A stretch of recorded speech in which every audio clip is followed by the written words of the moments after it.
Hey everyone, welcome back to the First-Time Landlord channel. I'm Joel, and today we are talking about a very common issue with rental properties: unauthorized occupants. So what do you do if you think your tenant has someone living in your home that isn't on the lease agreement? Let's find out. First things first, approach the situation calmly. Be professional. You don't want to jump in guns blazing quoting the lease agreement. Here's a step-by-step guide to help you confirm if there's an unauthorized occupant in the home. Step 1 is to gather evidence discreetly. Do you see people coming in and out of the home often? Do you see extra cars staying at the home longer than usual? Do you see packages or mail arriving in people's names that aren't on the lease agreement? During inspections, do you notice extra beds or a mattress on the floor? Odd behavior that you haven't noticed. Have you noticed extra furniture in the home, extra beds or air mattresses? Document your observations with dates and photos if you can get them. This is critical for you to be able to prove your case. Next, review your lease agreement. There should be various clauses that talk about occupants and guests and how long they can stay there. Once you've reviewed it, you know the exact timeline and expectations that both parties agree to, and when you approach the tenant, you can discuss them.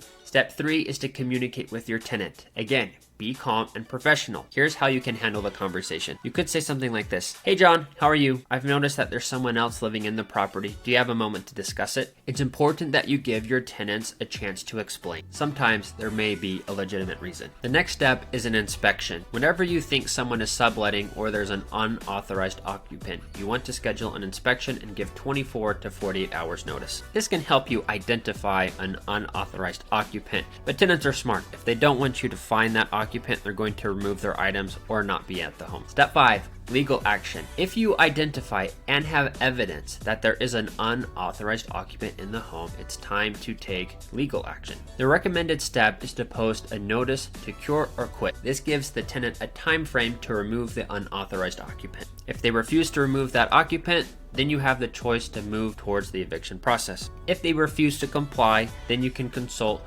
with an eviction attorney on next steps. Handling unauthorized occupants can be very tricky. It's key to be very communicative and be calm and professional. With most unauthorized occupant situations I've dealt with, most of the time there is a story and the resident is willing to work with you to either remove them or explain why they are in the home. If this has happened to you, please post your story in the comments below. If you found this video helpful, give it a thumbs up and follow along for more first-time landlord tips that will help you be a successful self-manager.